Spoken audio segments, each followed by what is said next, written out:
And countering argument, you all eat plants and you all behave like plants.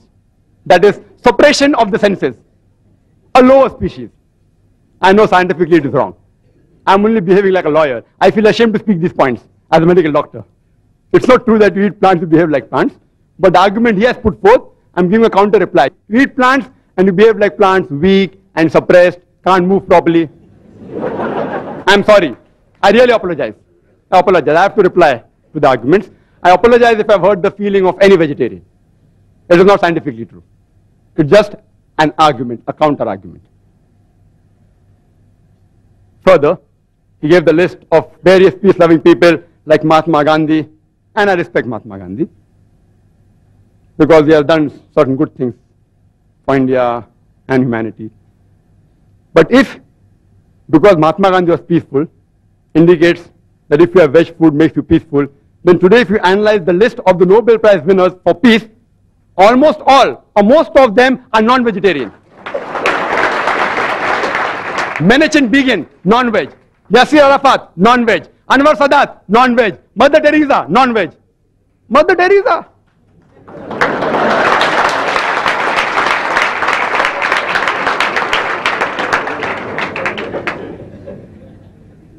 I want to ask you a simple question. Which man in the history of humankind is known maximum for killing maximum human beings? Can you guess? Hitler! Adolf Hitler!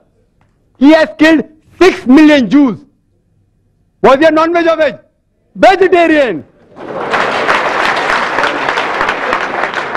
Anyhow, there are crusaders of vegetarians. You know, now on the internet if you go, they say, see, Adolf Hitler was a vegetarian, is a myth. He sometimes had non-veg. And the other side says that, you know, when he had gastric problems, that time he had vegetable foods only. To tell you frankly, on a scientific viewpoint, I do not consider the diet of Hitler to be responsible for him killing 6 million Jews. Neither am I telling, irrespective whether you are a vegetarian or non-vegetarian, I'm not interested in knowing, because I, being a doctor, I know it doesn't carry any weight. There were other factors which influenced him to take this drastic step, which is totally inhumane, not the diet. There are various researches done. There have been research in America on a group of students who are pure non-veg and on a group of students who are veg, pure veg. And they analyzed that the group of students who were non-veg, they were less violent and they were more social. But it's a research. It's not a scientific fact. I will never use this as an argument to prove that non-veg food makes you peaceful. No. I'm a doctor, more of a doctor, as well as lawyer were required because I'm in a debate. There are researches, but these researches aren't scientific facts.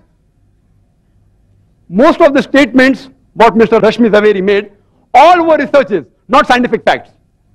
There is not a single authentic medical book which says that non-veg food in general should be prohibited. Not a single. All these are researches, like the research done by this person in America. Then they say that veg food makes a person intelligent.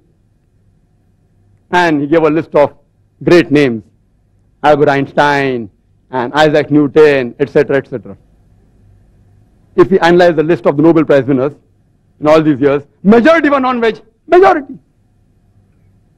And today, animal behavioral scientists, they say that the carnivorous animal should be more intelligent than the herbivorous animal in order to catch the prey. If he is not intelligent, how will he catch the prey? But anyway, I'm not going to use this as an argument, therefore non-veg food makes you intelligent, because these things don't actually affect a human being. The diet does affect a human being, but the arguments don't affect. The arguments don't affect. And all the other arguments given, they don't carry weight actually. There are people who give examples that non-veg food makes you strong is a myth. It's a scientific fact mentioned in several medical books, authentic, that non-veg food is good for health. It does have disease also, you can prevent them. There are proteins which I'll come to it later on. And to counter-argue that, they are giving example of Yadunath Singh Naik. Has anyone heard of him? Yadunath Singh Naik. In the army, it is mentioned in this book, Vegetarian or Non-Vegetarian, Choose Yourself by Gopinath Agarwal. Yadunath Naik, being a vegetarian in the army, in wrestling he defeated 2 non-vegetarians. Therefore, veg food makes you strong. I feel ashamed to reply to these arguments. I feel ashamed. It's a known fact that the title holders of world wrestling, yes, there are vegetarian wrestlers also, but if you compare with the full world, almost all the title holders of world wrestling are non-veg. The person known in bodybuilding maximum, who is he? Arnold Schwarzenegger. 13 times world titles he got. 7 as Mr. Olympia, 5 as Mr. Universe, and 1 as Mr. World. What was he, veg or non-veg? Non-veg. The boxer Muhammad Ali Cassius Clay, non-veg. Mike Tyson, non-veg. Yes, of course, non-veg food does add to the strength. That is a scientific fact. That's the reason that if you analyze that when a person is convalescing from a disease, it's preferable non-veg food. Not that you have to have non-veg, it's preferable, egg, etc. And I'll come to it later on. And then they give an example of a wrestler, Professor Ram Murthy. Never heard his name. He says it's the world famous wrestler. Who has heard of him? Anyone has heard of him? Professor Ram Murthy? No one. World famous. Where do you get this news from? World famous. Then they give the example of Parmajit Singh in London, pure vegetarian, who skips 2,000 times a day. Therefore, vegetarian food makes you an athlete.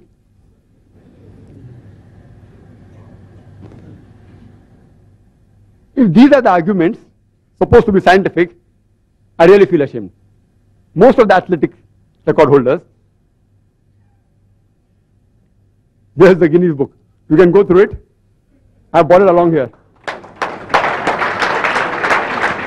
All mentioned about bodybuilding, athletic, 100 meters dash, all these people.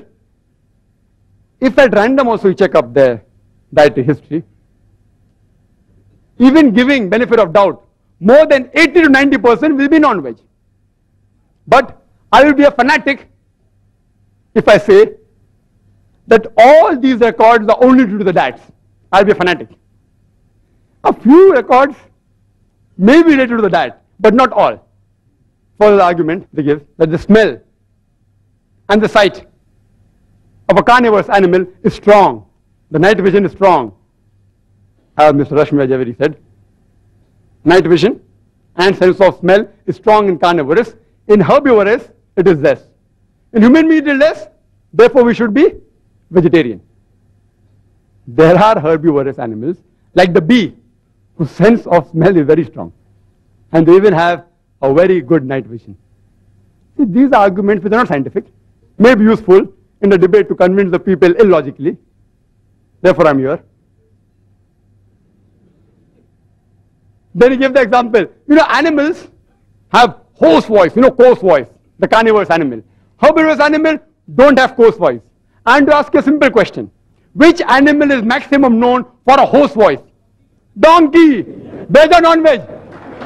Veg or non-veg? Veg. Anyway, by no means am I trying to prove that vegetarian food creates hoarse voice or non-vegetarian food creates melodious voice. If you see the list of singers, many are non-veg, many are veg also. So just by quoting singers who are veg saying, oh, that's why vegetarian diet makes you melodious, is all illogical arguments. Really, I feel ashamed to answer all these things.